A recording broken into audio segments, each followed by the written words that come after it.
Hello everyone, आज हम पढ़ेंगे इजी ट्रिक फॉर अलंकार। जैसा कि मैंने आपको बताया था कि मैं बहुत इजी ट्रिक बताऊंगी कि अलंकार को कैसे पहचानें। लेकिन उससे पहले हम देख लेते हैं हमारे सिलेबस में क्या क्या है। देखो, शब्द अलंकार और अर्थालंकार, उभय अलंकार वो उतना सा एक्सप्लेनेशन था जो मैंने कर दिया था, उसमें कुछ ज़्यादा नहीं है। बट ये शब्द अलंकार में अनुप्रास, यमक, श्लेष और वक्रोक्ति आप मिला लीजिएगा, ये सिलेबस में है। अर्थालंकार में संदेह, भ्रांतिमान, अतिशोक्ति, विभावना एंड विरोधाभास अलंकार हमारे सिलेबस में है। तो मैं अभी शब्द अलंकार का अनुप्रास अलंकार आपको डिटेल से पढ़ाऊंगी कि कैसे क्वेश्चन बन सकते हैं, मतलब मैं बहुत अच्छे से एक्सप्लेन करूंगी, तो प्लीज़ वीडियो लास्ट तक देखिएगा। तो अनुप्रास अलंकार, इसमें वर्णों की आवृत्ति होती है। ओके, वर्णों की आवृत्ति होती है। हम डायरेक्टली एक बार एग्जांपल से समझ लेते हैं। तरणी, तनुजा, तट, तमाल, तरोवर, बहु छाए, यहाँ पे तय वर्ण की आवृत्ति हो रही है, तो वर्णों की आवृत्ति बार बार हो, वहाँ अनुप्रास अलंकार होता है। सिंपल सी चीज़ है। ओके, जैसे यहाँ पे तय तय की आवृत्ति बार बार हो रही है, आवृत्ति मतलब आना, तय तय बार बार आ रहा है, तो तय वर्ण की आवृत्ति के कारण अनुप्रास अलंकार है। इसके भेद में सबसे पहला है छेकानुप्रास। छेकानुप्रास में क्या होता है, वर्ण दो बार आता है। यहाँ पे वर्णों की आवृत्ति बार बार होती है, अनुप्रास का ये डेफिनेशन है। अब इसके भेद में भी वर्ण दो बार आता है। छेकानुप्रास में वर्ण दो बार आएगा, जैसे कानन, कठिन, भयंकर, भारी, ये एक एग्जाम्पल है। इसमें आप देखो कै वर्ण दो बार आ रहा है और भय वर्ण दो बार आ रहा है। ठीक है, कै व भय की आवृत्ति दो बार हो रही है, छेकानुप्रास। ठीक है, वर्ण बार बार आता है, या आप कह सकते हैं दो बार आता है। और वृत्त्यानुप्रास में वर्ण दो से अधिक बार आता है। छेका में वर्ण दो बार आएगा, दो से अधिक बार वर्ण आएगा, वो वृत्त्या में होगा। जैसे वीरति, विवेक, विमल, विज्ञाना, जो वर्ण है दो से अधिक बार आ रहा है, तो ये वृत्त्यानुप्रास होता है।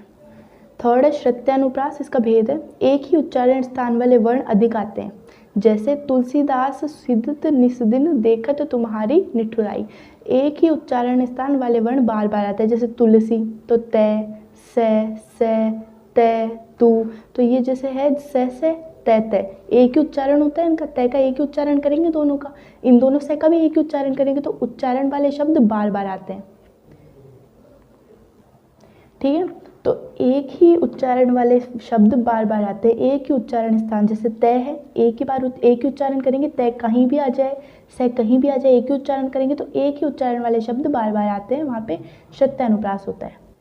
तय व से दंत्य वर्ण है, इनकी आवृत्ति हुई है। यहाँ पे आप देख सकते हैं दंत्य वर्ण मतलब आप बोलो, तय को बोलो, तय से को बोलते वक्त दांतों पे टच होगी हमारी जीभ।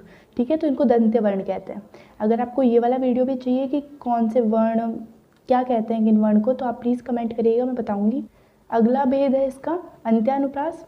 अंत्यानुप्रास के नाम से पता चल रहा है अंतिम अक्षर की लय समान हो, अर्थात अंत में समान स्वर हो। जैसे कि प्रभु जी तुम दीपक हम बाती, जाकी ज्योति बड़े दिन राती, तो बाती और राती, ती, अंतिम अक्षर की लय समान है, ई स्वर की आवृत्ति हो रही है, अंतिम अक्षर की लय समान है, तो अंत्यानुप्रास। अब इसका लास्ट है लाटानुप्रास। भेद है इसका, शब्दों की आवृत्ति होती है लेकिन अर्थ में कोई अंतर नहीं रहता, लेकिन जब अर्थ को हम अलग करके लिखते हैं तो हमें अर्थ जो है समझ में आता है, अर्थ उसका बदल जाता है। जैसे यहाँ आप एग्जांपल से समझिए, पूत सपूत तो का धन संचय, पूत कपूत तो का धन संचय। अगर बेटा सपूत होगा तो भी धन संचय की ज़रूरत नहीं, और बेटा कपूत होगा तो भी धन संचय की ज़रूरत नहीं। इसका मतलब ये है। अब इसमें देखिए सिर्फ से और के का डिफरेंस है, शब्दों की आवृत्ति सेम है, पूत, तो, का, धन संचय, तो शब्दों की आवृत्ति सेम है। यहाँ पर भी पूत आ रहा है, बस से और के का डिफरेंस है। तो शब्दों की आवृत्ति सेम है लेकिन अर्थ में भी कोई अंतर नहीं है। लेकिन जब हम इसको अलग करके बोलेंगे तो हमें पता चलेगा कि अर्थ बदल जाता है इसका अर्थ।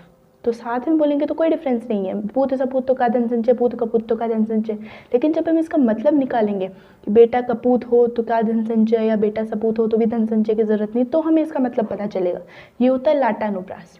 ठीक है, ऐसे कोई डिफरेंस पता नहीं चलता, बट हम जब अन्वय करेंगे, अलग करेंगे, तब हमें इसका डिफरेंस पता चलेगा। सो ये था अनुप्रास के भेद। So if you like my notes then please like, share and subscribe IAS spot point. और इसके बाद के जो मैंने आपको भी सिलेबस में बताए हैं सारे जो अलंकार, वो मैं आपको एक्सप्लेन करूँगी। सो प्लीज़ सपोर्ट करिएगा। Thank you.